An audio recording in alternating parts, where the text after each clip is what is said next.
What's up, everyone? My name is Ethan. Welcome to Splash City. If you're new, don't forget to subscribe. I'm trying to get to 1,000 subscribers by the time next NBA season starts, so I need you guys to help me out with that. If you are not subscribed already, please consider hitting that button down below. It would really help me out a lot. With that said, let's get into today's video, and it is days 5 and 6 of Summer League. I missed yesterday's upload, so we're just going to be going over all the games that have happened over the last 2 days of action. Won't go quite as in depth. I haven't been, as crazy tuned into all these games as I had been over the first couple of days for a couple of reasons, mostly just because we've seen these teams already. We kind of know what they're about, so I'm not, looking with a super analytical eye at all these players. I'm kind of just hanging out, watching basketball, chilling out, so not, I don't have as many notes today as I have the past couple of days, so it'll go a little quicker. But yeah, let's get into the last 2 days of Summer League action and what to look out for in the final few days of the event. Up first, yesterday we had the Spurs and the Hornets. This was a really, really close game, a super fun one, actually. Came down to the wire. Spurs win by 1 point on a game-winning layup by Tre Jones. Tre Jones had an amazing game also, 34 points, and he had good points and rebounds. I don't know the exact numbers on him, but he had a good all-around game. He did everything for the Spurs and had the game-winning layup as well. So Tre Jones was really, really awesome. I liked him coming out of the draft last season, and he was a second-round pick and didn't play much his rookie year. So hopefully he gets some more opportunity this next season for the Spurs, as they did lose some of their veteran free agents, and so that should open up a little bit of playing time for him. So Tre Jones is a guy that I definitely like, and he had a really solid game. On the Hornets side, James Bouknight had a nice night for himself. 23 points on 11 for 23 shooting, 4 rebounds, and 8 assists. I thought he had some solid moments on defense as well. Despite being a little bit on the smaller side for a guard, he still needs to gain weight and strength and fill out. But as he gets older, he will. I thought he had some really good moments on defense, especially for a guy his size. I wasn't really aware that he was as good of a defender as he has been, at least over the past couple of days of Summer League action. So nice game for Bouknight. Other than that, I thought JT Thor had a pretty solid game off the bench, 10 points and 7 rebounds. Vernon Carey, Grant Riller, Kai Jones, all in double figures. Kai Jones has just been throwing down some monster dunks recently. He's super duper athletic, and he's going to fit really well with what the Hornets do. That's why I wanted them to draft him so bad, and lucky for me, they did. So, yeah, close game and a really, really exciting one on both sides. Bulls and Timberwolves. I only watched part of this one. I didn't watch the whole way through. On the Timberwolves side, this was the first time that I really watched the Wolves in this summer league, because this was only their second game, and I missed their first one. So for the Timberwolves side of things, Jaden McDaniels was dominant. He is one of the best players at this event, and he has been through 3 games for the Wolves. He's just been dominant, shooting the ball well, 8 rebounds. He's really, really tall. He looks bigger in person. I knew he was a tall guy, but he is really, really tall and skinny. So Jaden McDaniels is a guy that I like a lot. I thought that the Wolves, got a steal in him in the draft last year, and he's showing why. He's playing really, really well so far at NBA Summer League, and he's been the best player on the court in most of the games that he's played in, and that's why the Wolves are 3-0, right? Other than him, Nathan Knight had 13 points. Jalen Noel had 14. He's also better than a lot of the guys here. And McKinley Wright, 7 and 8 rebounds for him. I really like McKinley Wright as well. So overall, I thought a pretty solid game from most of the Wolves players, and this was a blowout. They won by 20 over the Bulls. On Chicago's side, Patrick Williams was pretty good. 18 points, 10 rebounds. He didn't shoot the ball super well in this one. Ayo Dosunmu only 1 for 7 in this game, so a little disappointing showing from Ayo. He's been a little bit inconsistent so far, but makes sense. He kind of needs some time to adjust a little bit, but I think he'll get there. Ethan Thompson shot poorly in this game, but he had a nice little putback layup. He had a highlight play, but other than that, nothing crazy out of him. And Jalen Adams also shot poorly off the bench, only 9 points on 3 for 16 shooting. So just overall, a pretty poor shooting night from Chicago. Yeah, this was kind of a blowout for the Wolves, and it makes sense. They've got a lot of good players on this team, actually. Jaden McDaniels, Jalen Noel, both pretty much better than a lot of the other guys that are going to be here at the Summer League. Moving along to Wizards and Nets, this one was crazy. Double overtime victory for the Brooklyn Nets here. Cameron Thomas, professional scorer, dude. He hit a 3 to win the game. Sudden death in double overtime here. As I talked about the other day, it's they just play first basket wins once you get to double OT, and Cameron Thomas just hit a running 3-point jumper to win the game for the Nets. Crazy shot from him. He also hit a shot to tie it, to send it to I think the first overtime. At the end of regulation, he had a shot to tie it, and maybe also at the end of the first overtime to send it to double OT. So I don't know. He was crazy down the stretch. Ended up with like 30 points, something like that. Cameron Thomas has been crazy awesome through the first couple of games for Brooklyn, and he's already looking like a steal at pick number 27 because, you know, a lot of people couldn't believe that he slipped that far. You know, I saw a lot of people have a really high draft grade on him. I know Kevin O'Connor on his big board had him at like number 9, up into the top 10, and him falling all the way to 27 for a team like Brooklyn to get him with the offensive firepower that they already have, adding this guy who looks like he might be able to contribute right away is a pretty crazy pick. On the Wizards side of things, nothing crazy for them. They have a guy, Eshanique. I don't know his first name. Eshanique, a center off the bench. 17 points for him on 6 for 10 shooting. Pretty good. Hollins off the bench, 13 points. Mason Jones with 13 points as well. Corey Kispert didn't shoot the ball super well, but I thought he had some solid moments on defense, actually. And Xavier Wraithen-Mays, 5 points and 6 rebounds and 9 assists for him. So pretty solid game from him as well. But yeah, the story of this game was mostly Cam Thomas and his crazy scoring performance. Blazers and Pacers, I didn't watch this one very much. Looks like most of their starters were in double figures. Chris Duarte was good again. He has been great through their first couple of games, and it was a blowout. Pacers win by over 30 points, so that one wasn't close. Same with Magic and Celtics. This one was a blowout as well. You know, the Celtics just have too many good players here. Peyton Pritchard and Aaron Nesmith are both way better than everybody else who's going to be at this Summer League event. I mean, not everybody, but you know what I mean. They're definitely some of the best players here. Sam Hauser had 21 off the bench, so good game for him. I didn't really watch this one, I'll be honest. And yeah, big blowout. Almost 40-point victory for the Celtics. This one wasn't close. Unfortunately, Jalen Suggs did suffer a thumb injury, I think was what it was. He only played 11 minutes in this game, and the report today said that he will probably be out for the remainder of the Summer League. So unfortunate there. No more Jalen Suggs. I thought he was really good through the first couple of games. You know, I talked about him the other day. I thought he was the best player on the court in the Magic's second game here at the Summer League. But yeah, it looks like we are going to miss him for the rest of the time, which is definitely unfortunate. Next game is Rockets and Raptors. This one, Jalen Green only played 12 minutes and scored 13 points. He's also likely going to be out with a hamstring injury that he suffered. He might be able to come back and play because they said it wasn't too severe, but they're going to hold him out as a precaution. You never want to play around with a hamstring, which makes sense. And it's just Summer League, so who really cares, right? But unfortunately, we're probably going to miss Jalen Green the rest of the time. Alperen Şengün didn't play super well. Josh Christopher shot poorly. That's why the Rockets lost here. Raptors win by nearly 20. Malachi Flynn was good. Ishmael Wainwright had 20 points, and Precious Achiuwa had 19. So overall, solid game from Toronto and their players. I didn't watch this one very much because, you know, especially after Jalen Green went out, it was kind of like, okay, well, who really cares about this one? The 76ers and the Hawks, this was the first time I was watching Philly. I missed their first game here in Vegas. And they were really impressive, honestly. Tyrese Maxey, 31 points for him. Things have just been too easy for Tyrese Maxey. He was their go-to guy down the stretch. This was an overtime victory for Philly, and Maxey was the guy that they went to every time they needed a bucket, and he got him. You know, he was just scoring at will, basically, down the stretch of this game. Big reason why Philly was able to pull off this victory here. And he's just, you know, like I was talking about with guys like Peyton Pritchard and Aaron Nesmith, Malachi Flynn, a lot of these second-year guards have really been dominant here. Guys who, you know, have already gone through their rookie season, have a year of NBA experience, have just been kind of cooking everybody, which makes sense, right? Honestly, a lot of them shouldn't even be here. Throw Sadiq Bey in there as well. And there's a couple others that I'm forgetting off the top of my head. But Tyrese Maxey has just been crazy dominant. So 31 points for him. Isaiah Joe had 21. Paul Reed with 20. Those were really the guys for Philly. Unfortunately, Dacian Nix only played 3 minutes. I was looking forward to seeing him, but he hasn't really been in the rotation for them. I'm hoping that they throw him into a game here pretty soon, just because I kind of want to see what he looks like after he spent the year with G League Ignite.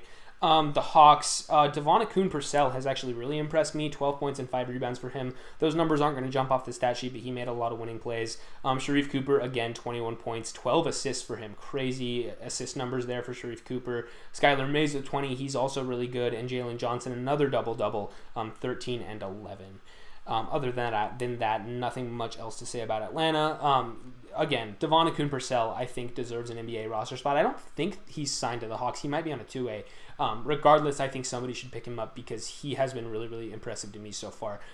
Like I said, his numbers aren't going to jump off the stat sheet at you, but he's been making a lot of winning plays, and I definitely could see him contributing on a good basketball team. Nuggets and Suns, I didn't watch much of. Bol was good again. On the Suns side of things, Jalen Smith, 21 points, 11 boards, showing why he was the 10th overall pick last season. Hopefully he contribute more in his second year with the Suns. Other than that, nothing crazy on the Suns side of things. They win this game. It was a closer one. For the Nuggets, Bones Highland, 15 points, 3 rebounds, 3 assists. The shooting numbers aren't great for him, but he's settling into the NBA game, and it'll take him some time. I think that's a guy that I don't expect to be super good right away. I think it'll take him some time to adjust to the NBA level. Other than that, nothing crazy. Agata off the bench with 10, 4, and 5 on perfect shooting, so good night for him. I didn't watch this game a ton. Okay, let's move on to Friday's slate of games. Timberwolves and Bucks. The Wolves are undefeated. I kind of already talked about them, but Jaden McDaniels was awesome again, 17 points. Jalen Noel with 26 on 11 for 22. Great night from him. Again, McKinley Wright, the fourth, 7 points, 5 rebounds, 4 assists. His numbers are not going to jump out at you, but he is another guy who makes winning plays, and I want him on my basketball team. Brownridge off the bench had 12 points on 4 for 4 from 3.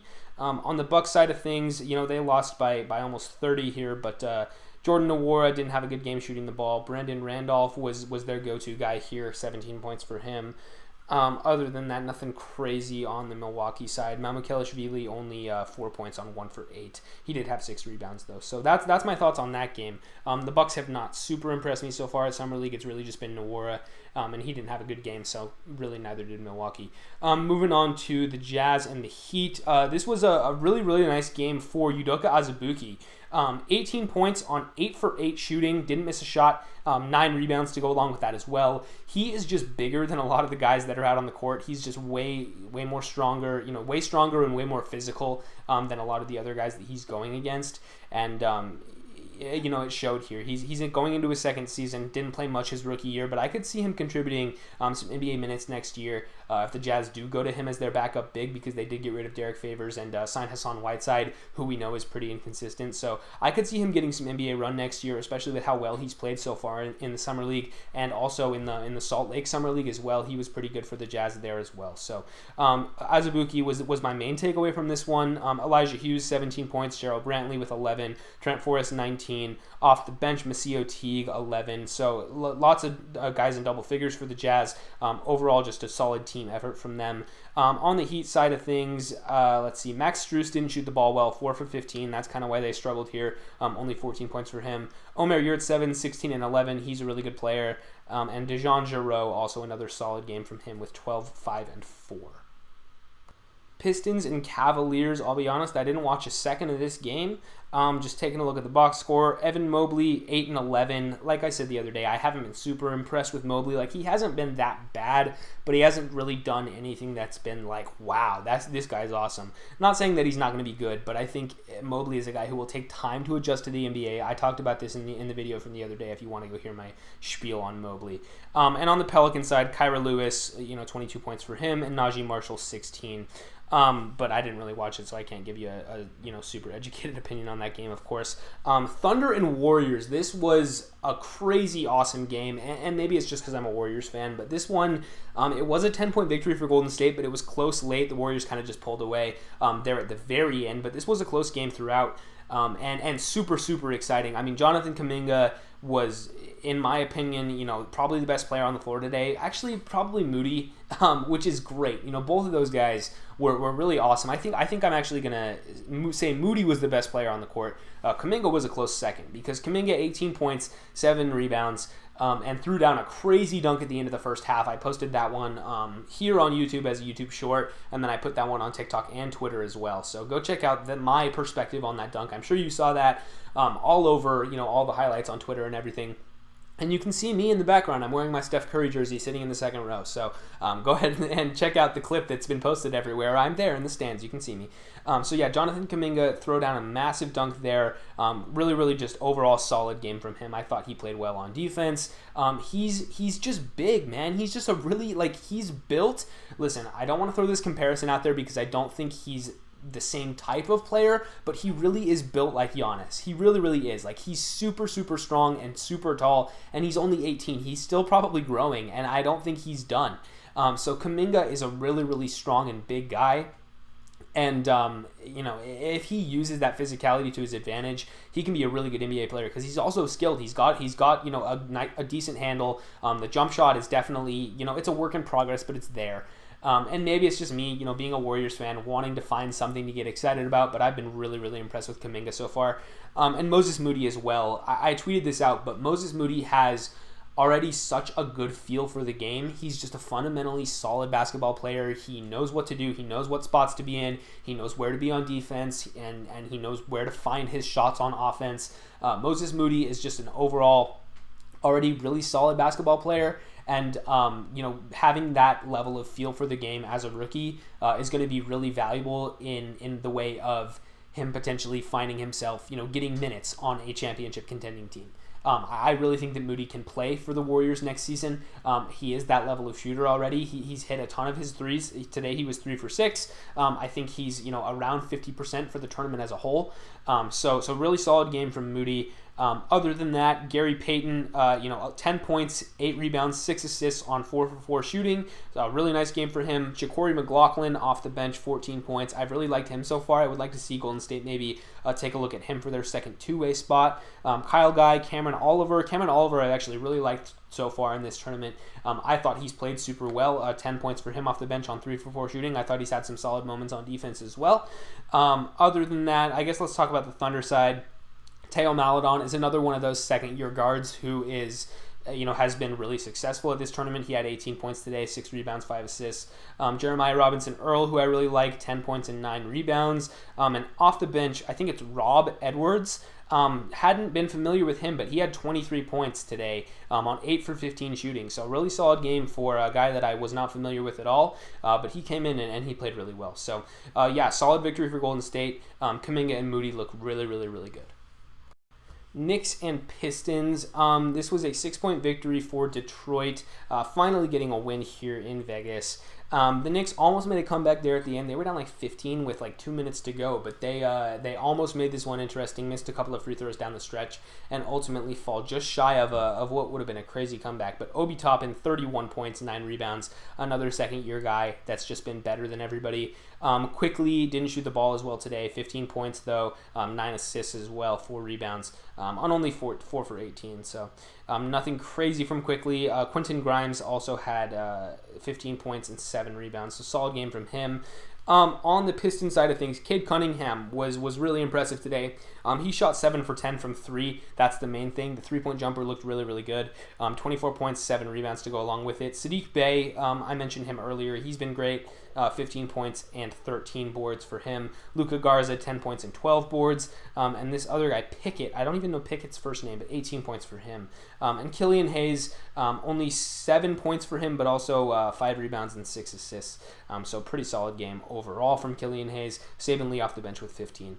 That's the Pistons game. The story is mostly Cade Cunningham and his 3-point jumper, but overall I think a solid game from a lot of their young guys, which is what you're looking for. Grizzlies and Kings, didn't watch that one at all. I wasn't over in that arena when that game was happening, but Davion Mitchell had a good night, and that's really all I can say about that. And then Lakers and Clippers, I only watched the first half of this one. I did leave at halftime because I'm not super crazy about any of the players that are on these teams other than Jason Preston, who I thought had some nice moments in the first half, was shooting the ball kind of poorly, did end up with 12 points though on 4 for 10, so not a bad night from him, and did dished out 4 assists as well. Preston was really the guy I was looking for. Other than that, nobody that I was crazy about on either side. Brendan Boston, 17 points off the bench. I think he has a really high ceiling. I mean, there's a reason he slipped to 51, right? But he also was thought of as a lottery pick at one point in time. So makes sense for him to be playing well. And then for the Lakers, Devontae Caycock, Vic Law, and Jay Robinson, what's his first name? I don't know. Robinson had 13 points. And then Queen off the bench with 12. Yoli Childs had 9. So, nothing super crazy to take away from this game other than, close game between the two LA teams, and that's always fun. So, yeah, that's about all I have on the last 2 days of Summer League action. Like I said at the top of the video, if you're new, don't forget to subscribe, leave a like, ring the bell if you want to. Leave a comment letting me know what you guys think about NBA Summer League. The past couple of days of action so far. Who do you think is going to win this tournament? Because they do have a sort of, not really a playoffs at the end, but they just basically take the two teams with the best record and match them up against each other for the championship, and then they have other, more interesting matchups on the last couple of days. So there is still, multiple teams still undefeated. So who do you think is going to take home the trophy? I would love to hear your thoughts on that in the comments below, and let me know, who do you think's been playing well over the past couple of days. And with all that said, I will see you guys in the next one.